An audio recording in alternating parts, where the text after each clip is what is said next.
ونستغفره ونؤمن به ونتوكل عليه ونعوذ بالله من شرور أنفسنا ومن سيئات أعمالنا من يهده الله فلا مضل له ومن يضلل فلا هادي له وأشهد أن لا إله إلا الله وحده لا شريك له وأشهد أن محمدا عبده ورسوله أما بعد فإن خير الحديث كتاب الله وخير الهدي هدي محمد صلى الله عليه وسلم وشر الأمور محدثاتها وكل محدثة بدعة وكل بدعة ضلالة وكل ضلالة في النار فأعوذ بالله من الشيطان الرجيم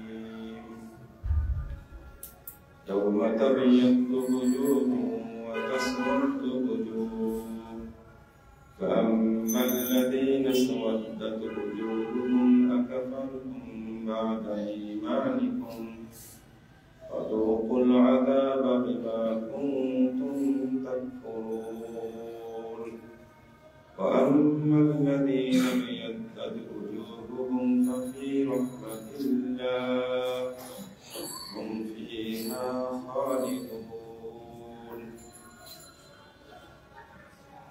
وقال صلى الله عليه وسلم إنه ستكون بنات وبنات ومن أراد أن يفرق بين هذه الأمة وهي جميع فاضربوه بالسيف كائنا من كان رواه مسلم সম্মানিত মুসলিম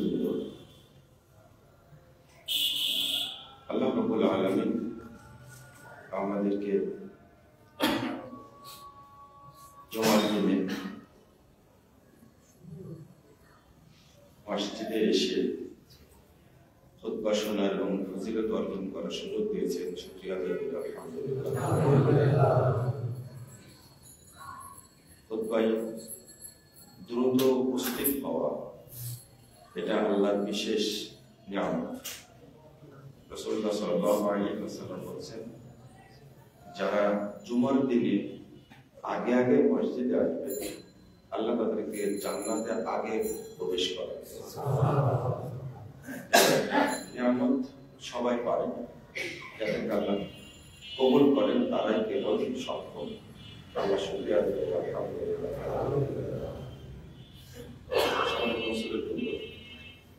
আজকে রজব মাসের 23 তারিখ, আগামী 27 তারিখ আসলে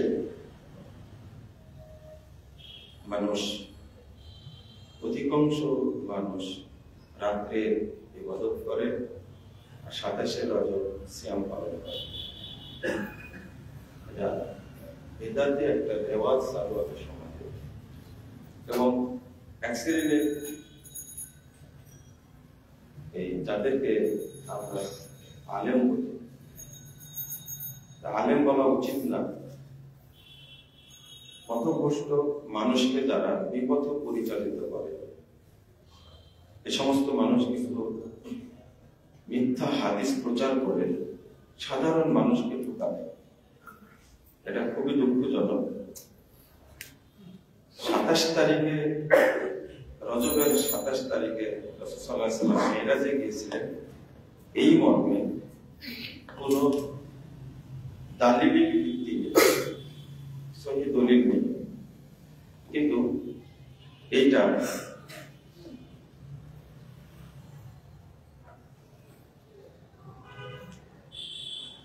প্রচার করা হয় যে 27 তারিখে মেরাজ হয়েছে, এবং 27 রজব উপলক্ষে বড় বড় অনুষ্ঠানের আয়োজন করা হয়। কিন্তু একটা জিনিস খেয়াল করবেন, প্রথমত রজব মাসে স্পেশাল কোন ইবাদত নেই, কিন্তু কেন চালু আছে? অনেক হাদিস জান করেছে রজব মাসটাকে পালন করার জন্য বা সিয়াম পালন করার জন্য, রাত্রে ইবাদত করার জন্য বেশ কিছু জাল হাদিস আছে। আমরা এগুলো সমাজে বলতে চাই না, আমরা এগুলো জানি না এমনটা না। যেমন একটা দোয়া প্রচলন করা হয়েছে, আল্লাহুম্মা বারিক লানা ফি রজব ওয়া শাবান ওয়া বাল্লিগনা রমাদান। সবাই মুখস্থ করে এটা পাঠ করছে, যেহেতু রজব চলে আসছে সামনে, শাবান, এরপরে কি রমাদান। অথচ এই দোয়া সহি কোনো ভিত্তি নেই। রাসূল সাল্লাল্লাহু আলাইহি ওয়াসাল্লাম, সাহাবায়ে কেরাম, তাবেঈন আযম কখনো এই দোয়া পড়েননি, কিন্তু মুখস্থ করে চলছে। এর সনদ ঠিক না। আরেকটা জাল হাদিস, মান সামা ইয়াওমান রজব, যে ব্যক্তি রজব মাসে একটা সিয়াম রাখবে, ফালাহু, ওই ব্যক্তির জন্য নেকি হবে আলফ সাওম, লা হাওলা ওয়ালা কুওয়াতা ইল্লা বিল্লাহ, আলফ সানাতিন, ফালাহু সাওম আলফ সানাতিন। যে ব্যক্তি রজবের একটা সিয়াম রাখবে, 1000 বছর সিয়াম রাখলে যে নেকি হবে, সেই নেকি তার হবে। সুবহানাল্লাহ বলেন না, আমি আগেই বলে শুনতেছি। চিন্তা করেন, একটা সিয়াম রাখলে যদি 1000 বছরের সিয়াম রাখলে সব পাওয়া যায়, তাহলে ধোকা তো খাবে। তুমি যদি 2টা রাখো, তাহলে 2000 বছর সিয়াম নেকি পাবে। কেউ যদি 3টা সিয়াম রাখে, 3000 বছর সিয়াম রাখলে সব পাবে। এর কোনো ভিত্তি নেই, মানে সম্পূর্ণ লাস্তালা, মানে জাল কেতাবে আছে, এটা বললে না সব, যেটা জাল কেতাবেও নেই, এটা আপনি কি করবেন? কিন্তু এটা প্রচার করছে। আরেকটা হলো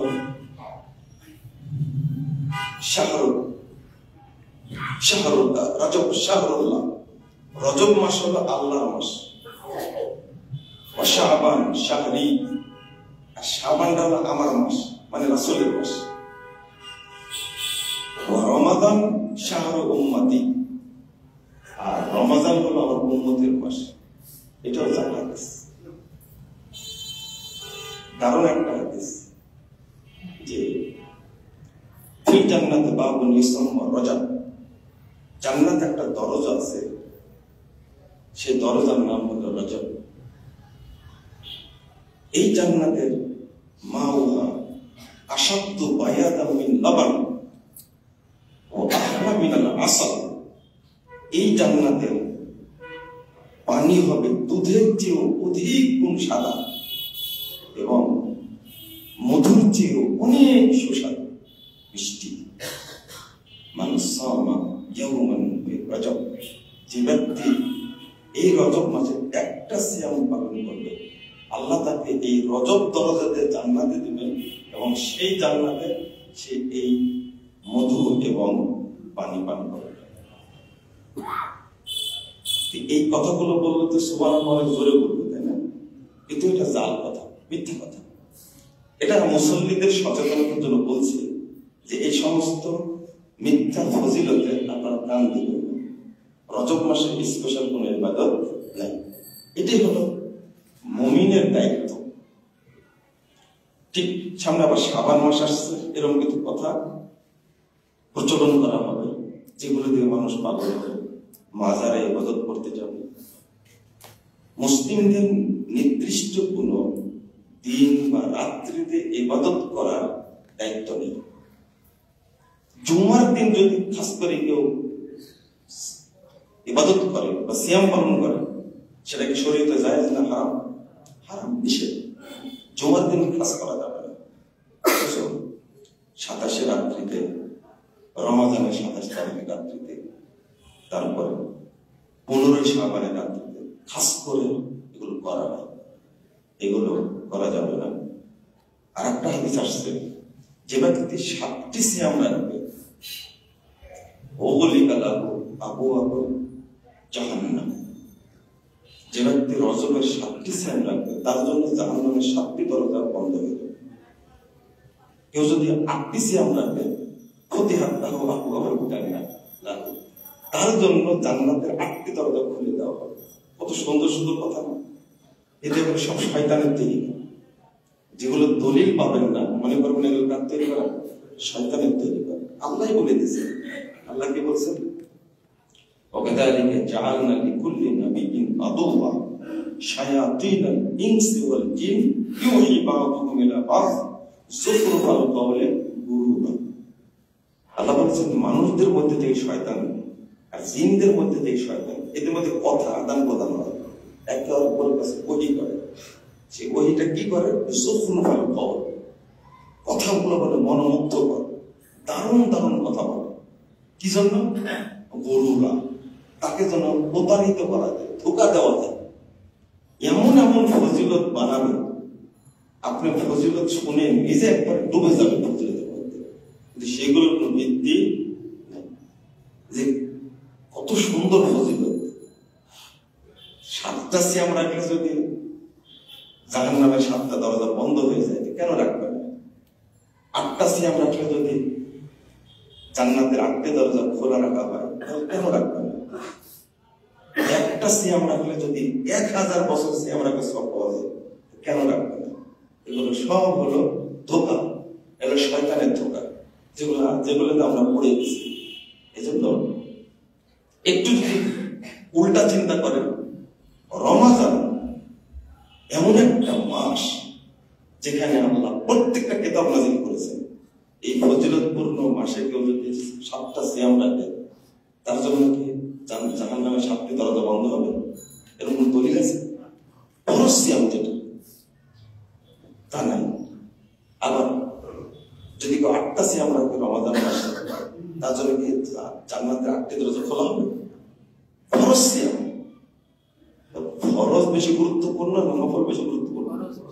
ফরজ বেশি গুরুত্বপূর্ণ। ফরজের কোনো দামই নেই, কোনো দাম নেই। রমাদান একটা সিয়াম রাখলে কেউ বলেছে যে 1000 বছর সিয়াম রাখা নিয়ম করে, এর উপর দলিল নেই। কিন্তু এই রজব মাসের সিয়াম সম্পর্কে এত মিথ্যা হাদিস তৈরি করা হয়েছে। আমাদেরও একটু একটু বলতে হবে যেন মানুষ কি পায়, সচেতন হয়। তারপরে রাসূল সাল্লাল্লাহু আলাইহি ওয়াসাল্লাম বলছেন, আল্লাহর মাস, যেটা সহিহ মুসলিমে এসেছে, সহিহ বুখারীতে এসেছে, আল্লাহর মাস হলো কি, শাহরুল্লাহিল মুহাররম, আফসালুস সিয়াম বাদা রমাদান শাহরুল্লাহিল মুহাররম। আল্লাহর মাস হলো মুহাররম। কি মাস? মুহাররম মাস, আল্লাহর মাস। আর এই আল্লাহ দেশে বললো কি, রজব হলো আল্লাহর মাস। তাহলে মিথ্যা কথা। এগুলো কি দুইটা একটু আপনারা তুলনা করবেন, তাহলে আপনাদের কাছে পরিষ্কার হবে যদি তুলনা করা হয়। তারপরে রমাদান আসছে, আল্লাহ রাসূল সাল্লাল্লাহু আলাইহি ওয়াসাল্লাম দোয়া পড়েছেন, খেয়াল করেন। রমাদান উপলক্ষে কোনো দোয়া আছে যে রমাদান আসছে আমাকে রমাদান সিয়াম পালন করার ব্যবস্থা করে দেবে? আসেনি। কিন্তু রজব মাসের জন্য দোয়া তৈরি করা হয়েছে, আল্লাহুম্মা বারিক লানা ফি রাজব ওয়া শাবান ওয়া বাল্লিগনা রমাদান। রমাদান পর্যন্ত পৌঁছে দেন, কিন্তু রহমতের বরকত চাচ্ছে না। খেয়াল করেন, বরকত চাচ্ছে কোন মাসে? রজব এবং শাবান। অর্থাৎ সব বরকত, সব রহমত নাযিল হয় কোন মাসে? রমাদান। ওখানে চাচ্ছে না।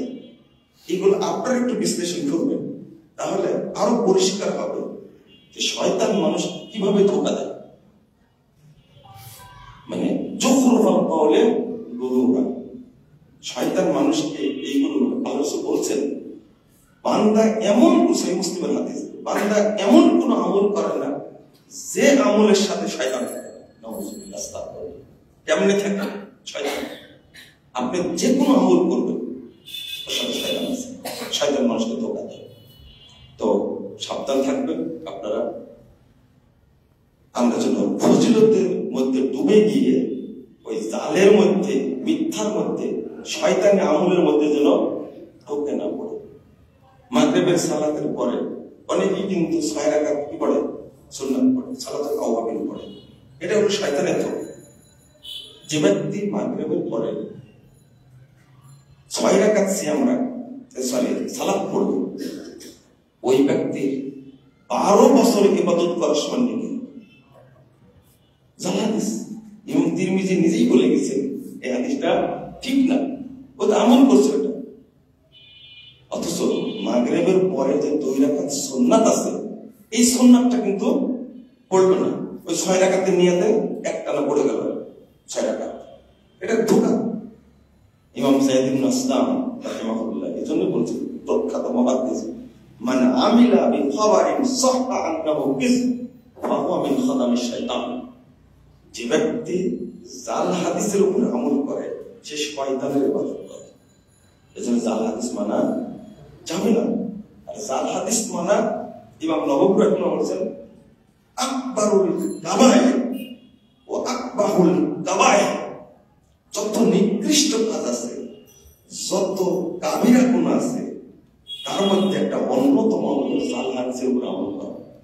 অতএব যেটা ভিত্তি নেই সে আমলটা করা যাবে না। আমি আজকে খুতবায় যেটা আলোচনা করতে চেয়েছিলাম সেটা হলো মুসলিম উম্মার ঐক্যের গুরুত্ব। এটা নিয়ে একটু কথা বলতে চেয়েছিলাম। এটা শুরু করি। আল্লাহ রাব্বুল আলামিন বলেছেন, ইয়াউমা তাবিয়াদ্দু বুজু ওয়া তাসওয়াদ্দু বুজু, সূরা আল ইমরান 106 নম্বর আয়াত। আল্লাহ বলেছেন, কিয়ামতের দিন কিছু মানুষের, এক শ্রেণীর মানুষের মুখ হবে উজ্জ্বল। আল্লাহ তাদেরকে কিয়ামতের মাঠে সম্মান দান করবে। ওয়া তাসওয়াদ্দু বুজু, আর কিছু মানুষকে আল্লাহ অপমান করবেন, তাদের মুখটা কালো কুৎসিত থাকবে। একটু ঘুমাবেন না কেউ, সচেতন থেকে কথা শুনবেন। অল্প টাইম খুতবা তো, তাহলে এরা কারা? যাদেরকে কিয়ামতের মাঠে আল্লাহ সম্মান দান করবেন, এবং এক শ্রেণীর মানুষকে কিয়ামতের মাঠে আল্লাহ অপমান করবেন, তাদের মুখটা কালো কুৎসিত। আপনি আমি দেখলেই বুঝতে পারবো এরা জান্নাতি বা কি জাহান্নামী। ইবনে আব্বাস রাদিয়াল্লাহু আনহু এই আয়াতটা পাঠ করে বলছেন, তাবিয়াযু বুজুহু আহলিস সুন্নাহ ওয়াল জামাআহ। যারা আহলিস সুন্নাহ ওয়াল জামাতের মানুষ, কাল কিয়ামতের মাঠে তাদের মুখটা উজ্জ্বল হবে, আল্লাহ তাদেরকে সম্মান দান করবে। ওয়া তাসওয়াদ্দু বুজুহু আহলিল বিদআহ ওয়াল ফুরকা। আর যারা বিদআতি এবং যারা জামাত থেকে বিভক্ত, আল্লাহ কিয়ামতের মাঠে তাদেরকে অপমান করবেন, তাদের মুখটা হবে কুৎসিত কালো। হাসান বসরি রাদিয়াল্লাহু আনহু তিনি বলছেন, ওয়াহুমুল মুনাফিকুন, যারা ঐক্যবদ্ধ থাকার পরেও বিভক্ত হয়েছে, ঐক্য ভেঙেছে, তারা হলো মুনাফিক। জামাতবদ্ধ জীবনযাপন এত গুরুত্বপূর্ণ, শরীয়ত এত গুরুত্ব দিয়েছে। 102 নম্বর আয়াতে সূরা আল ইমরান আল্লাহ বলেছেন, ওয়া মান ইয়াতাসিম বিল্লাহ ফাকাদ হুদিয়া ইলা সিরাতিল মুস্তাকিম। যে ব্যক্তি জামাতবদ্ধ থাকবে, আল্লাহ তাকে সিরাতে মুস্তাকিমে পরিচালিত করাবে। কথাটা কত সোজাসুজি কথা, স্পষ্ট। রাসূল সাল্লাল্লাহু আলাইহি ওয়াসাল্লাম বলেছেন, এটা তিরমিজিতে এই হাদিসটা 2162 নম্বর হাদিস। আল্লাহ রাসূল বলেছেন, আলাইকুম বিল জামাআহ, তোমরা ঐক্যকে শক্ত করে ধরে রাখো। ওয়া ইয়াকুমুল ফুরকা, আর বিভক্তি যেখানে আছে সেখান থেকে অনেক দূরে থাকো, তাকে ভয় করো। ফাইন্না শাইতানা মা'আল ওয়াহিদ ওয়া হুয়া মিনাল ইসনাইনি আবাদ। কারণ শয়তান থাকে একজনের সাথে, আর শয়তান দুইজন থেকে অনেক দূরে থাকে। আমরা একটা আয়াতের অনুবাদ করি, ওয়াতাসিমু বিহাবলিল্লাহি জামিআন ওয়া লা তাফাররাকু। তোমরা আল্লাহর রজ্জুকে শক্ত করে ধরে রাখো, লা তাফাররাকু, তোমরা বিচ্ছিন্ন হয় না। আমরা এই অনুবাদ করি, কিন্তু ওসমান রাদিয়াল্লাহু আনহু এটার অনুবাদ করছেন, ইলজামু জামাআতাকুম তোমরা তোমাদের ঐক্যকে শক্ত করে ধরে রাখো, লা তাসিরু আহজাবা, তোমরা দলে দলে বিভক্ত হইও না, বিচ্ছিন্ন হইও না। এটা উসমান রাদিয়াল্লাহু আনহু বলছেন। তাহলে এই অর্থটা সবচেয়ে কি গুরুত্বপূর্ণ। ওয়াতাসিমু বিহাবলিল্লাহ, তোমরা জামাতকে শক্ত করে ধরে রাখো, ওয়ালা তাফাররাকু, তোমরা দলে দলে বিচ্ছিন্ন হইও না। কিন্তু আমরা যেন এই ঐক্যের গুরুত্বটা বুঝতেই চাই না। রাসূলুল্লাহ সাল্লাল্লাহু আলাইহি ওয়াসাল্লাম বলছেন, 1851 নম্বর হাদিস সহিহ মুসলিমের মধ্যে এসেছে, ইন্নাহু সাতাকুনু হানাতুন ওয়া হানাত। সাহাবীরা শোনো, খুব তাড়াতাড়ি দেখবে এটা নিয়ে মতানক্য, ওইটা নিয়ে মতানক্য, মানুষ বিচ্ছিন্ন হতে থাকবে। তারপরে বলছেন, আমান আরাদা আইয়ু ফারকা আমরা হাদিহিল উম্মাহ ওয়া হিয়া জামি, আমার উম্মত যখন ঐক্যবদ্ধ থাকবে, ঠিক ওই মুহূর্তে যে একটু চেষ্টা করবে, ইচ্ছা পোষণ করবে, আইয়ু ফারকা আমরা হাদিহিল উম্মাহ, আমার উম্মতের মধ্যে ফাটল ধরাবে, আমার উম্মতের মধ্যে কি করবে, বিভক্ত করবে, চেষ্টা করবে। মানে ষড়যন্ত্র শুরু হয়েছে যে জামাত কি করবে, বিভক্ত। আল্লাহ রাসূল বলেছেন সাল্লাল্লাহু আলাইহি ওয়াসাল্লাম, ফাজরিবুহু বিস-সাইফ কাইনান মান কান, শোনো, তাকে তোমরা তরবারি দ্বারা আঘাত করো, ওই ব্যক্তি যে পর্যায়েরই হোক না কেন, কাইনান মান কান, যে পর্যায়েরই হোক না কেন।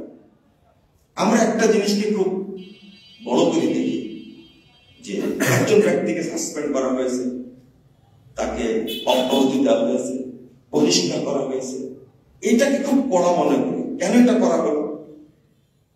কিন্তু রাসূল সাল্লাল্লাহু আলাইহি ওয়াসাল্লাম কি বলে গেছেন, ফাজরিবুহু বিস-সাইফ, বহিষ্কার না, তরবারি দ্বারা আঘাত করো।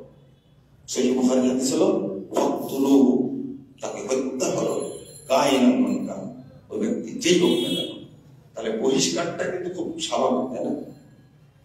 অব্যাহতি দেওয়াটা কি খুব স্বাভাবিক। তাহলে ঐক্যটা কতটা গুরুত্বপূর্ণ হতে পারে, মানে ঐক্য ভেঙে দিয়েছে এমনটা না, চেষ্টা করছে, বিশৃঙ্খলা হচ্ছে, তখন বলছেন বুঝতে পারলে তার পিছে তোমরা আঘাত করো, শক্ত করে। একজন যখন এই জামাত থেকে দূরে সরে যায়, রাসূল সাল্লাল্লাহু আলাইহি ওয়াসাল্লাম বলেছে, 4020 নম্বর হাদিস, নাসাইর মধ্যে শব্দটা আসছে, মান ফারাকাল জামা, যে ব্যক্তি, ইন্না শাইতানা মান ফারাকাল জামা, শয়তান তার সাথে থাকে যে জামাতকে বিভক্ত করে, যে জামাত থেকে দূরে চলে যায়। আমরা বেশি চিন্তা না করে আহলুল হাদিসদের চিন্তাটা করি, আমরা বাংলাদেশে আহলুল হাদিসদের চিন্তাটা করি। আল্লামা আব্দুল্লাহ ইবনে কাফি আল-কুরাইশি রাহিমাহুল্লাহ, তিনি এই জামাতটাকে তার কিতাবগুলো, বইগুলো পড়লে, আপনারা তো অনেকেই পড়েন না, আমরা বলি শুধু আহলে হাদিস পরিচিতি বইটা একটু পড়বেন। বইগুলো পড়লে বোঝা যায় যে তিনি আহলুল হাদিসদেরকে মুরগি যেমন তার বাচ্চাকে দুই পাখার মধ্যে রাখে, হেফাজতে রাখার চেষ্টা করে, ঠিক আল্লামা আব্দুল্লাহ ইবনে কাফি আল-কুরাইশি সেই কাজটা করেছেন। দীর্ঘদিন যাবত এই কাজটা করেছেন।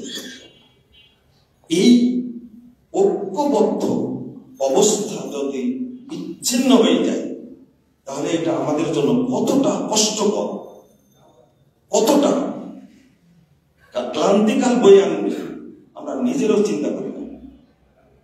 আল্লাহ রাসূল সাল্লাল্লাহু আলাইহি ওয়াসাল্লাম বলেছেন, শয়তান তার সাথে থাকে, মানে ওয়া হুয়া মিনাল ইসনাইনি আবআদ, শয়তান দুইজন থেকে দূরে থাকে।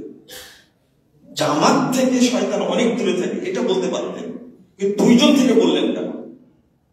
মানে বাংলাদেশে যে দুইজন লোক থাকে যারা সালাফি আকীদায় বিশ্বাসী, যারা সহিহ আকীদায় বিশ্বাসী, দুইজনই থাকে, এই দুইজনও বিচ্ছিন্ন থাকতে পারবে না, দুইজনের একসঙ্গে থাকতে হবে। যেমন বিখ্যাত তাবেঈ ইমাম সুফিয়ান সাউরি রাহিমাহুল্লাহ তিনি বলছেন, ইদা বালাগাকা আন রাজুলিন বিল মাশরিক ওয়াল আখার বিল মাগরিব সাহিব সুন্নাত, ইদা বালাগাকা আন রাজুলিন সাহিব সুন্নাতিন বিল মাশরিক ওয়াল আখার বিল মাগরিব। ইমাম সুফিয়ান সাউরি রাহিমাহুল্লাহ বলছেন, তোমার কাছে যদি সংবাদ পৌঁছে যে পৃথিবীর পূর্ব প্রান্তে একজন আছে আহলে হাদিস আকীদা সালাফি আকীদা, আর একজন আছে পৃথিবীর পশ্চিম প্রান্তে, তাহলে তোমরা কয়জন হলে? কয়জন? 3 জন। তোমার কাছে খবর আসছে একজন আছে কোন প্রান্তে? পূর্ব প্রান্তে, আর একজন আছে কোন প্রান্তে? পশ্চিম প্রান্তে, আর তুমি আছো, তাহলে কয়জন হলো? 3 জন। ইমাম সুফিয়ান সাউরি বলছেন, ফাবাস ইলাইহিমা বিসসালাম, তুমি উভয়ের কাছে সালাম পাঠাও। ওয়াদউ লাহুমা, এই 2 জনের জন্য তুমি দোয়া করো। এরপরে বলছেন, মা আকাল্লা আহলাস সুন্নাহ ওয়াল জামাত, দেখো আহলে সুন্নাহ ওয়াল জামাতের মানুষ কতই না কম, তুমি 2 জনের সন্ধান পেয়েছো, তুমি এই 2 জনের জন্য দোয়া করো আর তাদেরকে সালাম পাঠাও। এমন একটা টাইম আসবে সারা পৃথিবীতে 2 জনও পাওয়া যাবে না। রাসূল সাল্লাল্লাহু আলাইহি ওয়াসাল্লাম বলেছেন, লা তাকুমুস সাআহ হাত্তা ইয়াকুল লা ইলাহা ইল্লাল্লাহ, একজন লা ইলাহা ইল্লাল্লাহ তাওহীদ পন্থী একজন থাকতে আল্লাহ পৃথিবী ধ্বংস করবেন না। এত মর্যাদা তাদের, শেষে একজন হয়ে যাবে। যখন ওই একজনকে আল্লাহ উঠাই নেবেন তখনই কি হয়ে যাবে? কিয়ামত হয়ে যাবে। এত মর্যাদা। তো 2 জন ব্যক্তি থাকাকালীন তার 2 জনকে ঐক্যবদ্ধ থাকতে হবে, কিন্তু আমরা এটা বুঝি না। রাসূলুল্লাহ সাল্লাল্লাহু আলাইহি ওয়াসাল্লাম বলেছেন, ইন্নাশ শাইতান মা ফারাকা জামা ইয়াকুযু, শয়তান তাকে লাথি মারতেই থাকে।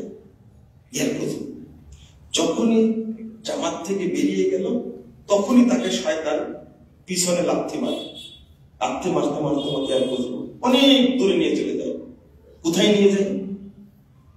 আল্লাহ সাল্লাল্লাহু আলাইহি ওয়াসাল্লাম বলেছেন, আল জামাত রাহমাতুন ওয়া ফারকাতু আযাব, জামাতটাই হলো জান্নাত আর বিভক্তিটাই হলো কি? জাহান্নাম। আল্লাহ রাসূল বলেছেন, মান শাজ্জা শাজ্জা ফিন্নার, যে ব্যক্তি বিচ্ছিন্ন হলো, তো বিচ্ছিন্ন কোথায় যাবে? সে জাহান্নামে যাবে। শয়তান সাথে সাথে তাকে জাহান্নামের দিকে ধাবিত করে। এত কঠিন জিনিস।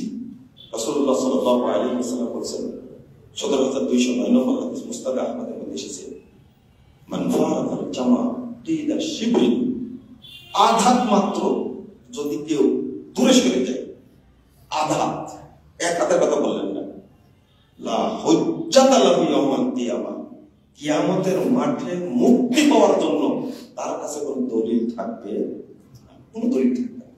শুধু আঘাত যদি দূরে সরে যায়, আঘাত। আল্লাহ রাসূল বলতেন, লা হুজ্জাতা লাহু ইয়াউমাল কিয়ামা, কিয়ামতের দিনে মুক্তির জন্য তার কোনো দলিল থাকবে না। অর্থাৎ তার সব আমল কি হয়ে যাবে? নষ্ট হয়ে যাবে, কোনো দলিল থাকবে না। এরপরে রাসূল সাল্লাল্লাহু আলাইহি ওয়াসাল্লাম আরেকটা হাদিসে বলতেন, লাকিয়াল্লাহ লা হুজ্জাতা, আল্লাহর সাথে সাক্ষাৎ করবে, তখন তার মুক্তির জন্য কোনো দলিলই থাকবে না। এত গুরুত্ব দিলেন আল্লাহ রাব্বুল আলামিন রাসূলুল্লাহ সাল্লাল্লাহু আলাইহি ওয়াসাল্লাম, কিন্তু গুরুত্বটা যেন আমাদের মধ্যে ঢোকে না। একটা হাদিস বলা হয়, সেটা আপনাদের কাছে একটু বলার দরকার। একটা হাদিস প্রচলিত আছে, প্রচলিত মানে হাদিস সহিহ, যেমন ইবনু মাসউদ রাদিয়াল্লাহু আনহুর বক্তব্য এটা, আলবানী বলেছেন সনদ সহিহ, আল জামাতু মা ওয়াফাকাল হাক্কা ওয়া ইন কুনতা ওয়াহদাক, জামাত তাকেই বলে যেটা হকের সাথে মিল আছে, যদিও তুমি ওই জামাতের সদস্য কি একজন হও। তাহলে জামাত, মনে করেন আমি ঢাকায় আছি, আমি একা আছি, তাহলে আমি একাই জান্নাতি, আমি একাই কি জান্নাতি, আমি একাই হকের উপরে আছি। একজন চিটাগঙ্গে আছে, সে মনে করে আমি একাই হকের উপরে আছি। না, এই হাদিসের অর্থ কিন্তু এটা না। হাদিসটা বুঝতেই ভুলে গেছে। একটা বাক্য নিয়ে হাদিসটা পেশ করে, কিন্তু হাদিসটা অনেক বড়, লম্বা হাদিস। কি বলতে চেয়েছেন ইবনু মাসউদ রাদিয়াল্লাহু আনহু সেটা আমরা খেয়াল করলাম। আরেকটা কথা খুব গুরুত্বপূর্ণ এখানে, সেটা হলো আহলুস সুন্নাহ ওয়াল জামাত। এই ভাষাটা কেন, কাকে বলা হয় আহলুস সুন্নাহ? আপনি শুধু সুন্নাত মেনে চলছেন, তাহলে আহলুস সুন্নাহ ওয়াল জামাত। আপনি জামাতবদ্ধ না, তাহলে আপনাকে আহলুস সুন্নাহ ওয়াল জামাত বলা যাবে না। সুন্নাহ মানার সাথে সাথে আপনাকে জামাতের অনুসারী হতে হবে। এই জন্যই হবে আহলুস সুন্নাহ ওয়াল জামাত। রাসূল সাল্লাল্লাহু আলাইহি ওয়াসাল্লাম 4597 নম্বর হাদিস আবু দাউদের মধ্যে এসেছে। আল্লাহ রাসূল সাল্লাল্লাহু আলাইহি ওয়াসাল্লাম বললেন যে আমার উম্মত বিভক্ত হওয়ার আগে বনী ইসরাঈলরা বিভক্ত হয়েছিল কত দলে? 72 দলে। আমার উম্মত বিভক্ত হবে কয় দলে? 73 দলে।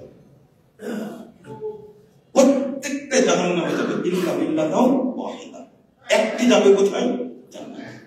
সাহাবীরা জিজ্ঞেস করলেন মাল্লা ইয়া রাসূলুল্লাহ, আবু দাউদের মধ্যে আসছে, সেটা হলো ওয়াহিয়াল জামাআহ, ঐক্যবদ্ধ দল যেটা, সেটাই হবে জান্নাতি। আলহামদুলিল্লাহ, জামাতবদ্ধ, এটা জামাত শব্দ উল্লেখ করেছে ইমাম তাবেঈ, চারজন সিনিয়র তাবেঈর একজন মুহাম্মদ বিন সিরিন, তিনি বলছেন আহলুস সুন্নাহ। তাহলে কথা দুইটাই হাদিস আছে, আহলুস সুন্নাহ ওয়াল জামাত। কিয়ামতের মাঠে জান্নাতে আপনি একা যাবেন? এরকম কোন দলিল আছে? আমাদের ইমামকে বলেন, আমাদের ইমামকে মুহাম্মদুর রাসূলুল্লাহ সাল্লাল্লাহু আলাইহি ওয়াসাল্লাম, আমাদের ইমাম মুহাম্মদ সাল্লাল্লাহু আলাইহি ওয়াসাল্লাম। ইমাম ইবনে কাসির রাহিমাহুল্লাহ তিনি সূরা বনী ইসরাঈল 71 নম্বর আয়াতে তাফসীর করছেন। আয়াতটা কি? ইয়াউমা নাদউ কুল্লা উনাসিন বিইমামিহিম, কাল কিয়ামতের মাঠে আমি আল্লাহ প্রত্যেককে তার ইমাম সহ ডাকব। ইমাম ইবনে কাসির বলছেন এখানে সে হাদা আকবারু শারাফুন লিআসহাবিল হাদিস লিআন্না ইমামাহুমুন নবী সাল্লাল্লাহু আলাইহি ওয়াসাল্লাম। এই আয়াতের মধ্যে আহলুল হাদিসদের জন্য বিশাল মর্যাদা রয়েছে, কারণ কাল কিয়ামতের মাঠে তাদের ইমাম হবেন স্বয়ং মুহাম্মদুর রাসূলুল্লাহ সাল্লাল্লাহু আলাইহি ওয়াসাল্লাম, আমাদের ইমাম মুহাম্মদ সাল্লাল্লাহু আলাইহি ওয়াসাল্লাম। এখানে ইমাম খতিব বাগদাদী রাহিমাহুল্লাহ তিনি বলছেন কুল্লু ফিয়াতিন তাতাহাইয়াতু ইলা আরা তারজি ইলাইহি। দেখবেন পৃথিবীর সমস্ত দল নিজের মতামতের উপরে চলে, প্রবৃত্তির উপরে চলে। তাস্তাহসিনু রায়না তাকিবু আলাইহি, তার মতামতকেই ভালো মনে করে, তার উপরে সে প্রতিষ্ঠিত থাকে। সেওয়া আসহাবুল হাদিস, কিন্তু আহলে হাদিসগণ এই নীতি মানে না। কারণ ফাইনাল কিতাবা হুজ্জাতুহুম ওয়াস সুন্নাতু হুজ্জাতুহুম ওয়ার রাসূলু ফিয়াতুহুম। তিনি বলছেন কারণ তাদের মূল হাতিয়ার হলো আল্লাহর কিতাব আল কোরআন, ওয়াস সুন্নাতু হুজ্জাতুহুম, আর রাসূলের সুন্নাহ হলো তাদের মূল দলিল, ওয়ার রাসূলু ফিয়াতুহুম, আর রাসূল মুহাম্মদ হলেন তাদের দলনেতা। আলহামদুলিল্লাহ, কথাগুলো কত সত্য। কিন্তু আজকে আমরা রাসূলুল্লাহ সাল্লাল্লাহু আলাইহি ওয়াসাল্লামের জামাত থেকে কি হয়ে গেছে? বিচ্ছিন্ন হয়ে গেছে। এই কথাগুলো অনুবাদ করার উদ্দেশ্য হলো এটা। ইমাম খতিব বাগদাদী আরো দুইটা কথা বলেছেন। এর পরের বাক্যটা বলেছেন ফাকাদ জাআলাল্লাহু আহলাহু আরকান আশ-শারিয়া ওয়া হাদামা বিহিম কুল্লা বিদাতিন শানিয়া। আল্লাহ রাব্বুল আলামিন পৃথিবীতে আহলুল হাদিসদেরকে একবারে শরীয়তের হুকুম করেছেন, তাদের দ্বারা সমস্ত বিদআতকে উৎখাত করা যায়। হুমুল হুফাযুল আরকানিহা ওয়াল কুওয়ামুনা বিআমরিহা ওয়া শানিহা, তারা শরীয়তের হুকুমকে হেফাজত করে এবং দ্বীনকে তারা প্রতিষ্ঠা করে। আলা উলাইকা হিজবুল্লাহ ইন্না হিজবাল্লাহি হুমুল মুফলিহুন। এরাই হলো পৃথিবীতে আল্লাহর সেনাবাহিনী। আল্লাহ তাদেরকে বিজয় দান করেন যুগে যুগে।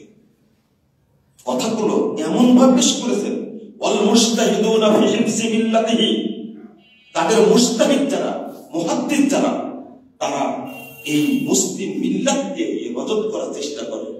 আনওয়ারুহুম জাহিরা ওয়া ফাযাইলুহুম সাহিরা ওয়া আয়াতুহুম বাহিরা ওয়া মাযাহিবুহুম যাহিরা ওয়া হুজ্জাতুহুম কাহিরা।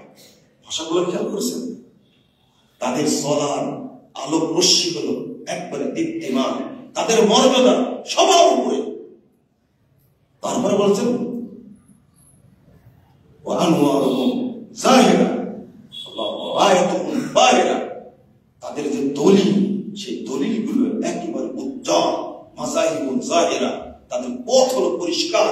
ওয়া হুজ্জাতুহুম কাহিরা, তারা যে দলিল পেশ করে এই দলিলটা হলো অকাট্য, অপ্রতিবদ্ধ।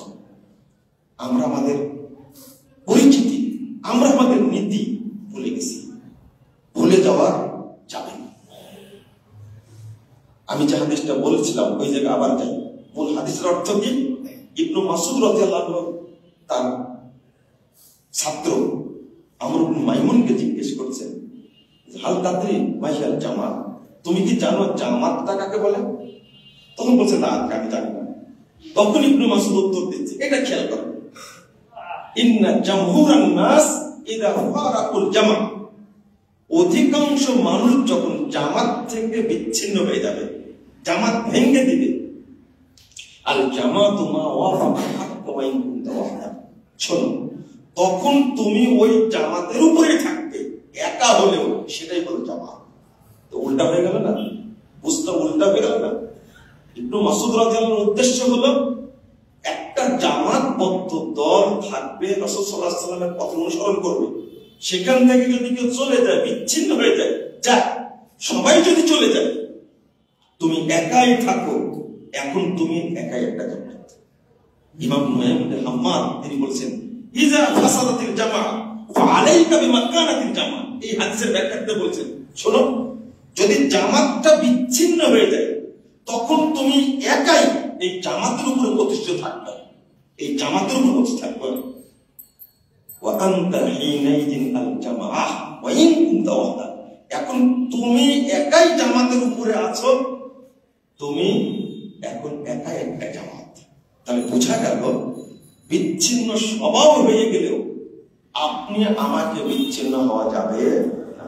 কত গুরুত্ব দিচ্ছেন, এমনকি আরেকটা সমাধান দিচ্ছেন যে অধিকাংশ মানুষ যদি নামাজ পড়ে দেরিতে, তুমি একাই আউয়াল ওয়াক্তে পড়ো, এটাই হলো জামাত।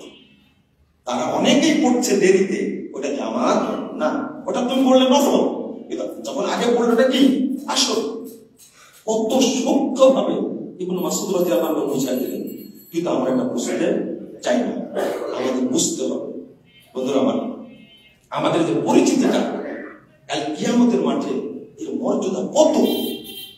তাদের দুইটা কাজ, একটা হলো আল্লাহ বলছেন অমিম্মান খালাকনা উম্মাহ ইয়াহদুনা বিল হক ওয়া বিহি ইয়াদিলুন,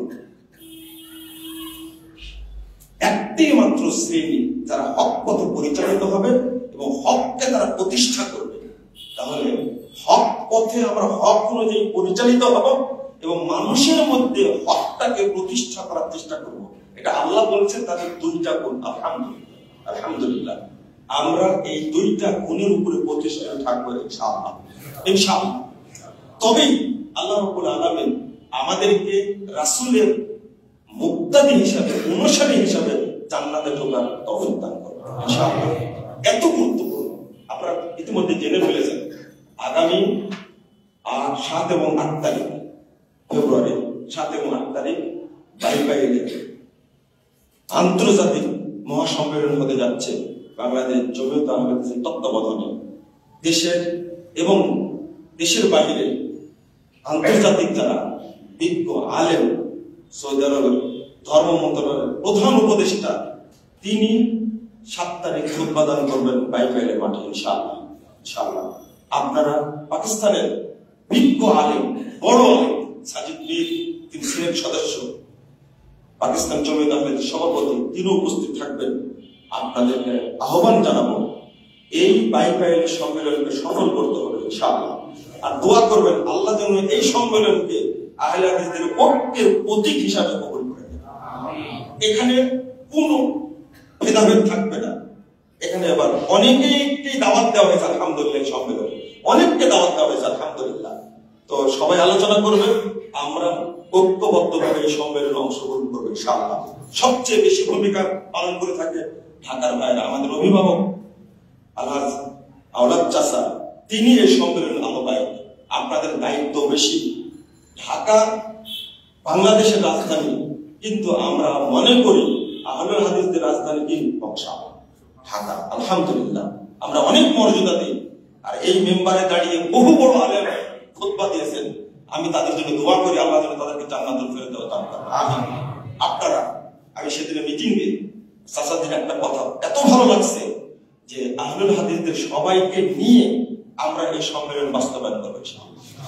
এত উদারভাবে কথাটা বললেন, এবং এই উদারতার কারণে অনেকেই এই সম্মেলনে দাওয়াত পেয়েছে, আগামীতেও পাবেন ইনশাআল্লাহ। আপনারা সহযোগিতা করবেন এবং এই সম্মেলনে অংশগ্রহণ করবেন ইনশাআল্লাহ। আমরা সামনে প্রমাণ করতে চাই যে আহলে হাদিসরা এখন বিভক্ত না, এরা সবাই ঐক্যবদ্ধ। আলহামদুলিল্লাহ। আমি আরো কৃতিত্বের সাথে স্মরণ করছি আমাদের মাননীয় সভাপতি প্রফেসর ডক্টর আব্দুল্লাহ ফারুক সালামী হাফিজাহুল্লাহ। আল্লাহ রাব্বুল আলামিন যেন তাকে মর্যাদা বৃদ্ধি করে দেন, আল্লাহ যেন তাকে হায়াতে তয়্যবা দান করেন। তার উদারতার প্রমাণে আজকে সারা বাংলাদেশে সুন্দর একটা পরিবেশ তৈরি হয়েছে আলহামদুলিল্লাহ। এই পরিবেশ যেন সামনে এগিয়ে যায়। আপনারা মুরব্বীরা বেশি করে দোয়া করবেন, আল্লাহ তুমি আমাদেরকে ঐক্যবদ্ধভাবে আল্লাহ রাসূলের সাথে জান্নাতে ঢোকার সুযোগ করে দিও। আমি আজকে স্পেশাল একটা দোয়া করি, আল্লাহ তুমি আমাদেরকে একই সঙ্গে জান্নাতুল ফেরদাউসে থাকার ব্যবস্থা করে দিও। আমিন ইয়া রাব্বাল আলামিন। বারাকাল্লাহু ফিকুম ওয়া জাযাকুমুল্লাহু খাইরান।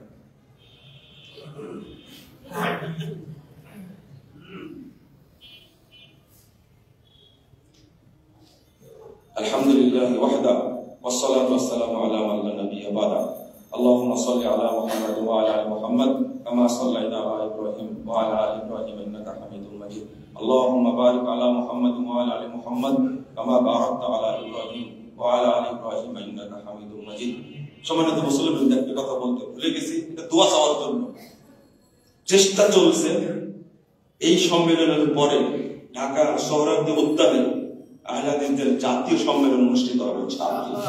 আপনারা প্রাণ থেকে মন থেকে দোয়া করবেন, আল্লাহ যেন সবাইকে ঐক্যবদ্ধভাবে এই মাঠে বিদেশি মেহমানদের নিয়ে যে একটা প্রোগ্রাম করা যায়, আল্লাহ যেন আমাদের প্রচেষ্টা কবুল করেন। আমিন। এই দোয়াটা করুন, বিশেষভাবে দোয়া করবেন। এটা দোয়া করারও দরকার। দোয়া না করলে, আল্লাহ কবুল না করলে এটা বাস্তবায়িত হবে না। এই জন্য আল্লাহকে বেশি বেশি করবেন, ইনশাআল্লাহ আল্লাহ কবুল করবেন ইনশাআল্লাহ। জাযাকুমুল্লাহু খাইরান। اللهم اغفر لنا وللمؤمنين والمؤمنات والمسلمين والمسلمات والأحياء منهم والأموات. اللهم اعز الإسلام والمسلمين، اللهم اعز الإسلام والمسلمين، اللهم انزل المستضعفين من المؤمنين في كل مكان، اللهم انصر إخوان المسلمين في فلسطين، اللهم انصر إخوان المسلمين في فلسطين، اللهم انزل رحمتك في فلسطين، اللهم احفظ المسجد الأقصى يا رب العالمين، اللهم احفظ المسجد الأقصى يا رب العالمين، اللهم اصلح أحوال المسلمين في كل مكان، اللهم انزل المستضعفين من المؤمنين في كل مكان. آمين يا رب العالمين. يا حي يا قيوم برحمتك نستغيث، يا حي يا قيوم برحمتك نستغيث. اللهم للكفرة والفجرة والمبتدئة واليهود والنصارى والمشركين، اللهم شقق شملهم ومزق جمعهم وخرب بنيانهم ودمر ديارهم وانزل بهم بأسك الذي لا ترده عن القوم المجرمين. اللهم احصهم عددا واقتلهم بددا ولا تبق منهم احدا. اللهم اشدد وطأتك على اليهود والنصارى والمشركين، اللهم اشدد وطأتك على اليهود والنصارى والمشركين وانصرنا عليهم. اللهم انا نستعينك ونستغفرك ونتوب اليك ونثني عليك الخير. اللهم اياك نعبد ولك نصلي، نرجو رحمتك ونخشى عذابك، ان عذابك الجد بالكافرين ملحق. ربنا لا تؤاخذنا ان نسينا واخطانا، ربنا ولا تحمل علينا إصرا كما حملت على الذين من قبلنا، ربنا ولا تحملنا ما لا طاقة لنا به، واعف عنا واغفر لنا وارحمنا انت مولانا فانصرنا على القوم الكافرين، وارحمنا انت مولانا فانصرنا على القوم الكافرين. ربنا فاغفر لنا ذنوبنا وكفر عنا سيئاتنا وتوفنا مع الابرار. ربنا تقبل منا انك انت السميع العليم وتب علينا انك انت التواب الرحيم. وصلى الله